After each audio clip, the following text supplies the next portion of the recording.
Hello friends, welcome back to தமிழால் வில்வோம் தமிழா. இன்றைக்கி வீடியோ நம்ம என்ன பார்க்க போகிறோன்னா, பழைய வீடியோட கண்டினியூஷன் தான். இன்றைக்கி நான் பார்க்க போகிறது திருக்குறளில் விருந்தோம்பல் என்னும் அதிகாரம்.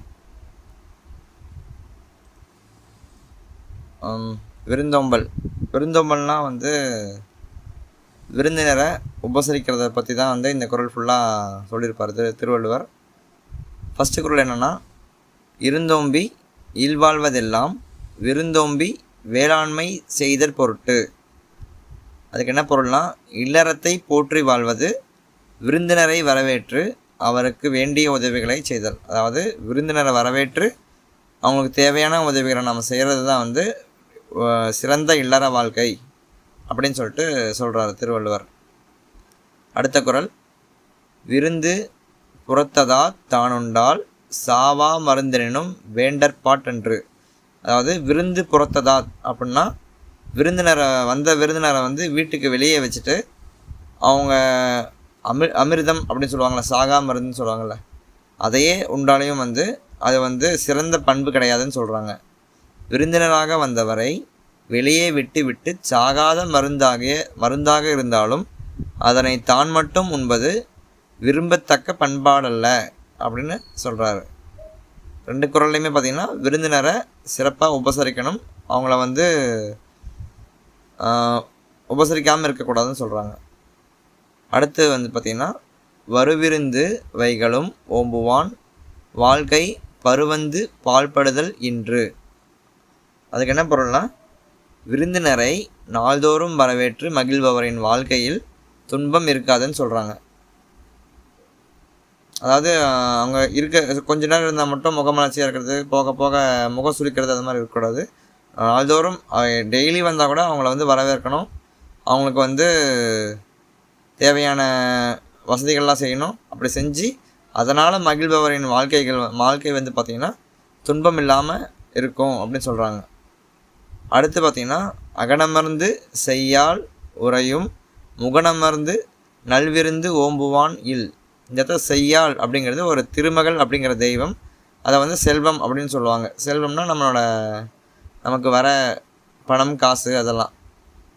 அகனமர்ந்து செய்யால் உறையும் அப்படின்னா, நம்ம வீட்டுக்குள்ளே செல்வம் என்னும் திருமகள் வாழ்வாள். எப்போனா, மனமகிழ்ச்சியாக முகமலர்ச்சியோட விருந்தினரை வரவேற்று அவங்களுக்கு தேவையான உதவிகளை செஞ்சால் வீட்டுக்குள்ளே செல்வம் என்னும் திருமகள் வாழ்வாள் அப்படின்னு சொல்கிறாரு. அடுத்த குறள், வித்தும் இடல் வேண்டும் கொல்லோ விருந்தோம்பி மிச்சில் மிசைவான் புலம். வித்துனா விதை, சரிங்களா. அடுத்து இங்கே என்ன சொல்கிறோன்னா, வந்த விருந்தினருக்கு இருக்கிற உணவை கொடுத்து அவங்கள முகமலர்ச்சியாக வச்சுக்கிட்டு மீதம் இருக்க உணவு உண்டு வாழும் பண்பாளன் அவனோட நிலத்திற்குரிய விதையை கூட விருந்தோம்பலுக்காக பயன்படுத்துவானா இல்லையா, பயன்படுத்துவானே அப்படின்னு சொல்கிறாங்க. புரியுதுங்களா? அதாவது நம்மக்கிட்ட என்ன சாப்பாடு இருக்கோ அதை ஃபஸ்ட்டு விருந்தினருக்கு கொடுத்துட்டு மிச்சம் என்ன இருக்கோ அதை சாப்பிட்டு இருக்கிறவன், அந்த பண்புடையவன் தன்னோட நிலத்திற்கு இருக்க விதையை கூட விருந்தோம்பலுக்காக பயன்படுத்தாமல் இருப்பானா அப்படின்னு சொல்கிறாங்க. சரிங்களா? குறள் பார்த்திங்கன்னா, வித்தும் இடல் வேண்டும். அதாவது வித்தும் இடல்னால் அந்த விதையை கூட கொடுக்கணும் அப்படின்னு சொல்கிறாங்க. கொல்லோ விருந்தோம்பி மிச்சில் மிசைவான் புலம். சரிங்களா? அடுத்த குறள்,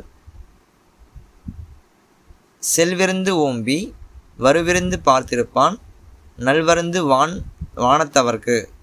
அப்படின்னா என்னென்னா, செல்விருந்து ஓம்பி அப்படின்னாது ஆல்ரெடி வந்த விருந்தினரை நல்லா உபசரிச்சுட்டு அவங்கள அனுப்பி வச்சுட்டு அடுத்து வர விருந்தினரை முகமலர்ச்சியோடு மறுபடியும் வரவேற்று அவங்களுக்கு தேவையானதை செய்கிறவன் புகழ்வானில் இருக்கும் நல்ல விருந்தினன் என்று வரவேற்று போற்றுவர். அதாவது வானத்து இது சொல்லுவாங்கள்ல, சான்றோர்கள்னு சொல்லுவாங்களா, அவங்க இவங்களை நல்ல விருந்தினன் அப்படின்னு போற்றுவாங்களாம்.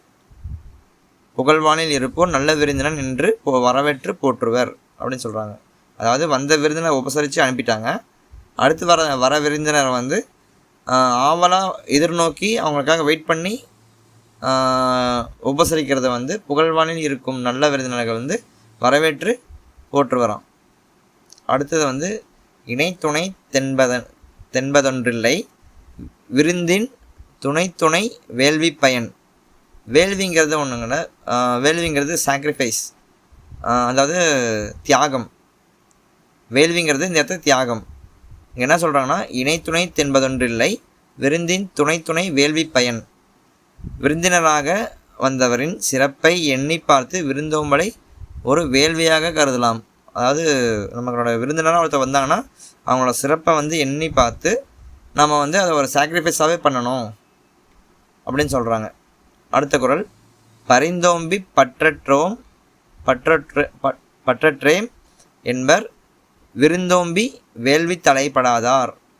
அப்படின்னா செல்வத்தை சேர்த்து வைத்து அதனை இழக்கும்போது விருந்தோம்பல் என்னும் வேள்விக்கு அது பயன்படாமல் போயிற்றே என்று வருந்துவார்கள். என்ன சொல்கிறாங்கன்னா, செல்வத்தை வந்து நம்ம எவ்வளோதான் சேர்த்து வச்சாலையும் அதை இழக்கும்போது ஐயோ இது நம்ம வந்து விருந்தோம்பலுக்கு பயன்படாமல் வச்சிட்டோமே அப்படின்னு சொல்லிட்டு ஃபீல் பண்ணுவாங்களாம். அதனால் இருக்கும்போதே அந்த விருந்தினரை உபசரித்து இல்லாதவங்களுக்கு கொடுத்து அந்த மாதிரி பயன்பெற்றா நம்ம இல்லாத காலத்துலேயும் நமக்கு இல்லாத காலமே வராதுன்னு சொல்கிறாரு. அடுத்து உடைமையுள் இன்மை விருந்தோம்பல் ஓம்பா மடமை மடவார்க்கண் உண்டு. இது குறளை படித்தா உங்களுக்கு மீனிங் புரிஞ்சிருக்கும். என்ன சொல்கிறேன்னா விருந்தினரை நம்மக்கிட்ட பணம் இருக்கும்போது அவங்களுக்கு அவங்களுக்கு செய்யாமல் இருக்கிறது எவ்வளோ தான் பணம் வச்சுருந்தாலையும் தரித்திரம் பிடித்தவர்களாகிய கருதப்படுவார்கள். மடமே மடவார்க்கண் உண்டு அப்படின்னு சொல்கிறாங்க. விருந்தினரை வரவேற்று போற்ற தெரியாத அறிவற்றவர்கள் எவ்வளவு பணம் படைத்தவர்களாக இருந்தாலும் தரித்திரம் பிடித்தவர்களாகவே கருதப்படுவார்கள். அடுத்து பார்த்திங்கன்னா, மோப்பக் குலையும் அனிச்சம் முகந்திரிந்து நோக்கக் குலையும் விருந்து. அதாவது இந்த குறள் அடிக்கடி இந்த அதிகாரத்தை நம்ம கேள்விப்பட்டிருப்போம். மோப்பக் குலையும் அனிச்சம் அப்படின்னா ஒரு அனிச்சம் பூங்கிறத அதை ஸ்மெல் பண்ணாலே வாடிடுமா. அது மாதிரி நம்ம வீட்டுக்கு வந்த விருந்தினரை நம்ம லைட்டாக முகம் சுழிச்சாலே அவங்க விருந்தினரோட முகம் வாடிட்டோம்னு சொல்கிறாங்க. நோக்க குலையும் விருந்து, லைட்டாக முகம் கோணி வரவேற்றாலே விருந்தினர் வாடி விடுவர் அப்படின்னு சொல்கிறாங்க. சரிங்களா? இந்த 10 திருக்குறள் நம்ம இன்றைக்கி கவர் பண்ணியிருக்கோம். நாளைக்கு வீடியோவில் அரண் வலியுறுத்தல் கவர் பண்ணிடலாம். நான் அப்லோட் பண்ணுற வீடியோஸ்லாம் உங்களுக்கு